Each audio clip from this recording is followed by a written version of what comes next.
Dans cette vidéo, je vais vous montrer exactement comment dégager du temps pour sortir de la routine dans laquelle vous êtes coincé aujourd'hui. À la fin de cette vidéo, vous saurez exactement, clé en main, quelles petites actions vous pouvez faire pour commencer à donner du temps et de l'énergie à vos projets personnels. La première chose qu'on va faire, ça va être de travailler sur son état d'esprit, sur la vision qu'on a de son planning et de son organisation. La première chose pour réussir, c'est que vous devez être capable de croire que vous avez du temps pour pouvoir prendre des actions pour ce qui compte pour vous. C'est important d'avoir cette vision et ce changement dans notre tête parce que si on est convaincu dès le départ qu'on n'aura jamais de temps et qu'on n'en trouvera pas, et bien vous savez quoi, votre cerveau il va trouver toutes les raisons pour vous montrer que vous n'avez pas le temps et que vous ne pouvez pas faire autre chose. Donc commencez par travailler sur ça et à vous dire ok, j'ai des petites fenêtres et je vais trouver ces petites fenêtres qui vont me permettre de consacrer du temps à mes projets. Quand j'ai commencé, j'avais mon travail d'ingénieur donc de 8h30 jusqu'à 17h30, 18h que j'ai dû compléter avec les séances de kiné de 17h à 19h, donc j'ai dû ajuster déjà au niveau professionnel, et donc effectivement j'ai l'impression de ne pas avoir de temps. Mais il s'avère que j'ai pris conscience de ces petites fenêtres, par exemple avant un rendez-vous médecin, par exemple dans les transports en commun, à l'attente à l'arrêt de bus, tous ces instants qui aujourd'hui nous font sortir notre téléphone le plus rapidement possible pour faire passer le temps rapidement. Et bien figurez-vous que si vous utilisez les quelques minutes de l'attente au moment d'un rendez-vous médecin, et bien ces quelques minutes, vous pouvez en profiter pour lire. Vous aurez coché votre case lecture de la journée. Vous pouvez en profiter pour respirer, pour regarder autour de vous, pour réfléchir et préparer ce que vous allez faire après. Toutes ces petites fenêtres qui durent quelques minutes, vous pouvez en faire quelque chose. Ça, c'est la première chose dont il faut prendre conscience. La deuxième chose, c'est que vous avez peut-être des fenêtres que vous pouvez créer chez vous le soir. Encore une fois, peut-être à cause de ce téléphone qui aujourd'hui vous prend tout votre temps. Est-ce qu'il n'y a pas quelques moments pendant que vous cuisinez, juste avant, juste après avoir mangé, où vous pourriez créer du changement? Parce que si vous commencez à voir ces petites fenêtres comme des possibilités et des opportunités, je vous assure que vous allez en voir beaucoup plus. Vous allez être beaucoup plus alerte et vous allez vous dire ah mais tiens là en fait j'ai 5 minutes, ah mais là j'ai 10 minutes. Et finalement vous allez faire des choses qui d'habitude vont vous casser dans vos actions, dans votre planning, vont vous demander de l'énergie et vont vous agacer potentiellement. Et vous allez profiter de ces instants-là pour éventuellement réajuster aussi votre planning et les mettre bout à bout pour vous créer des fenêtres plus grandes. Et vous savez ce que j'ai compris en faisant ça et que vous comprendrez aussi petit à petit, c'est qu'en fait, pour rebooster son quotidien et sa vie, c'est pas de se concentrer sur l'emploi du temps et sur la gestion du temps qui compte, mais bien de comprendre que c'est une question de priorité. Je répète, c'est pas la gestion du temps qui va gérer et nous faire optimiser notre planning, c'est notre prise de conscience de nos priorités. Parce qu'à partir du moment où vous considérez vos projets personnels, votre temps personnel et votre bien-être, vous allez prioriser ces choses-là et ça aura un impact considérable sur le reste.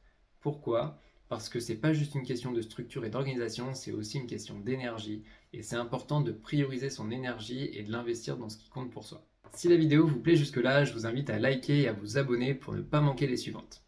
On va passer maintenant sur la partie action. Pour commencer à changer son planning et à changer sa routine, c'est important de prendre des petites actions. On a commencé par s'ouvrir des petites fenêtres, comme on l'a dit tout à l'heure, donc ça va être utile de mettre en place des petites actions progressivement pour y aller étape par étape. Je vais vous donner deux exemples. Par exemple, si je veux me remettre à courir, l'idée ça va être de commencer déjà, avant ces petites actions, de mettre à plat toutes les excuses qu'on a aujourd'hui. Il y a des excuses auxquelles il faut répondre. Si j'ai pas de basket, je peux pas aller courir. Donc je dois aller acheter des baskets, c'est ma première action. Il y a d'autres excuses qui sont un peu écran de fumée. Par exemple, j'ai pas de montre.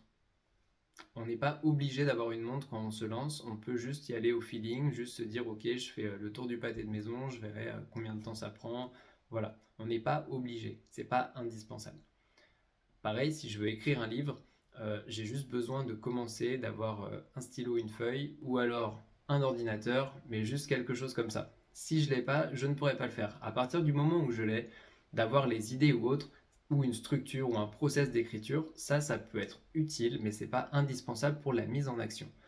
Parce que ce qui va compter, et ça c'est extrêmement important, retenez-le bien, ce qui va compter, c'est de créer un temps, pas pour l'activité en soi, mais pour créer l'habitude de faire cette activité.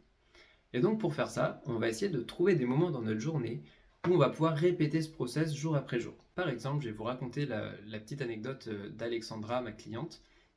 Elle voulait se mettre à écrire et donc elle s'est dit ok, moi ce qui m'arrangerait je pense c'est après manger le soir, je me fais une eau chaude à 19h50, je prends le temps un petit peu, je m'installe et à 20h, je commence à écrire et je me donne une demi-heure pour écrire.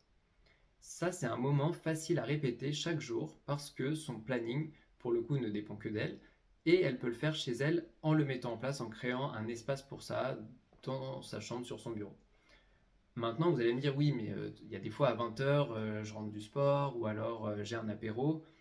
Oui, le but, c'est pas de ne faire que ça tous les jours, mais c'est de faciliter la mise en action, de se dire que les jours où je suis libre, quand je veux écrire, bah, je sais que c'est à ce moment-là et que c'est facile. Le but, c'est pas de se frustrer, de se dire non, je peux pas aller boire l'apéro parce que je suis en train d'écrire ou je dois écrire. Non, le but, c'est vraiment de garder ce plaisir parce que si vous commencez à faire ça, vous allez avoir des réticences qui vont vous créer un peu vous savez, cette fameuse goutte d'eau qui sort, qui fait déborder le vase, pardon, et qui fait qu'à chaque fois que vous allez repenser à l'écriture, vous allez avoir un peu cette réticence, cet affrontement à y retourner, un peu comme quand on est allé à la salle pendant 3 mois, qu'on arrête un mois et qu'on n'arrive plus à y retourner le mois d'après. C'est exactement pareil. Il ne faut pas en arriver là, donc on essaye d'éviter les émotions négatives par rapport à ça. Pour la course à pied, ça va être pareil, ça peut être de se trouver des créneaux réguliers, ça va être de faciliter la mise en route, donc de mettre ses baskets à disposition rapidement pour ne pas avoir de difficulté à aller les chercher, à ensuite les mettre, etc. On essaie de créer une mise en route rapide. Et ensuite, on va se trouver un créneau, peut-être le matin au réveil, peut-être le midi au travail, un créneau qui nous convient, qui est répétable pour pouvoir faciliter la mise en action. Ce qui se passe derrière ça, ça va plus loin que juste trouver un créneau répétable qu'on va bloquer pour ça, c'est de créer aussi des facilités dans le cerveau. Vous l'avez sans doute remarqué, si vous allez au travail en bus ou en voiture, ou même à vélo, le chemin, vous n'avez pas à y penser tous les jours. Il y a des fois, vous êtes en autopilote, vous savez quelle ligne de bus vous devez prendre, vous regardez plus le numéro, vous savez où est-ce que vous devez tourner à gauche ou à droite. C'est automatisé. C'est exactement pareil. Les habitudes, c'est une action qui s'est automatisée dans notre cerveau. Et donc, c'est comme ça qu'avec ces toutes petites actions du début, vous allez commencer à créer une habitude. Et c'est cette habitude qui compte pour ensuite vous concentrer sur l'action en elle-même qui est de courir, de progresser en course à pied ou d'écrire votre livre. Une fois qu'on a fait ça, la troisième chose, et elle est extrêmement importante, c'est de revenir sur son cerveau. Donc je vous l'ai dit tout à l'heure, le but c'était de se sentir capable d'avoir un impact et de pouvoir changer son planning. À ce moment-là, une fois qu'on a commencé ces actions, la troisième chose à faire, ça va être de croire que le changement est positif. Je vous explique. Au début, ça va être comme si vous aviez une contrainte, c'est-à-dire que de passer du temps sur des choses sur lesquelles vous ne passiez pas de temps, ça va vous apparaître dans votre cerveau comme une contrainte. Pourquoi? Parce que vous avez l'impression que vous n'avez pas de temps dans votre planning et là vous rajoutez une action en plus. Donc forcément, là-haut, ça se passe pas bien. Et c'est extrêmement important, c'est même essentiel que vous puissiez le voir positivement. Donc au lieu de vous concentrer sur le manque de temps et le fait que votre planning va peut-être s'accélérer si vous voulez vous y tenir, concentrez-vous sur une vision positive et ce que ça vous apporte. Concentrez-vous sur la satisfaction que vous apporte le fait d'aller courir, d'écrire votre livre ou votre projet. Concentrez-vous sur les résultats sur vous, sur les effets que ça vous fait sur vous et surtout, concentrez-vous aussi sur votre vision long terme. Pourquoi est-ce que je fais ça? Qu'est-ce que je veux faire et qu'est-ce que je veux réaliser sur le moyen long terme? Si vous arrivez à changer cette vision négative en vision positive, vous allez voir que vous allez beaucoup plus facilement créer cette habitude et que ça va être beaucoup plus facile à tenir.